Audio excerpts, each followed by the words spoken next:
To delay or schedule an email in the new Microsoft Outlook app is really quite simple, and we're going to go through that today.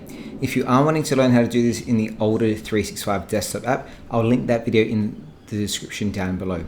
So you can see here that we are in the new Microsoft 365 Outlook app, and we are simply going to go into the top left-hand corner and select on New Email. Here we're going to add in our recipient, add a subject, and then we are simply going to scroll up to where it says send, but instead of selecting on the send button, next to that there's a little drop down menu. We're going to drop this down and you can choose to either hit send, or what we want to do today is hit schedule send. Opening that up, this is going to pop up a dialog box and it's going to give us a few suggestions of tomorrow or Sunday at 8 a.m. Or if you want to select a custom date and time, we are going to go to the third option here called custom time and open this up.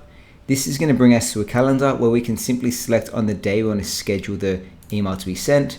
The drop down menu on the right hand side allows us to pick the time, and then we can go ahead, find the time we're after, and then we can simply hit send. That email isn't going to go into our sent items, it's actually going to go into our drafts until it's ready to be sent. And you can see here it is called how to delay send email.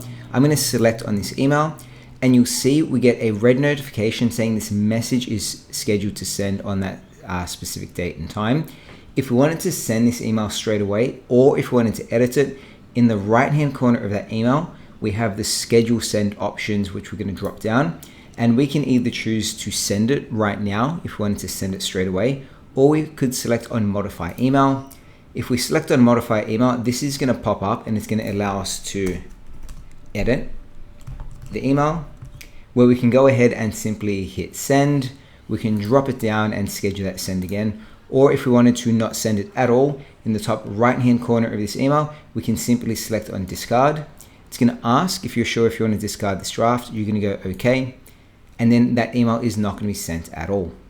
And there you go. It is that easy to delay or schedule an email to be sent with the new Microsoft Outlook app. If you like this video, let me know by giving it a thumbs up. And of course, if you want to supercharge the way use your computer, hit that subscribe button as well. Thanks for watching, and we'll see you next time. Bye.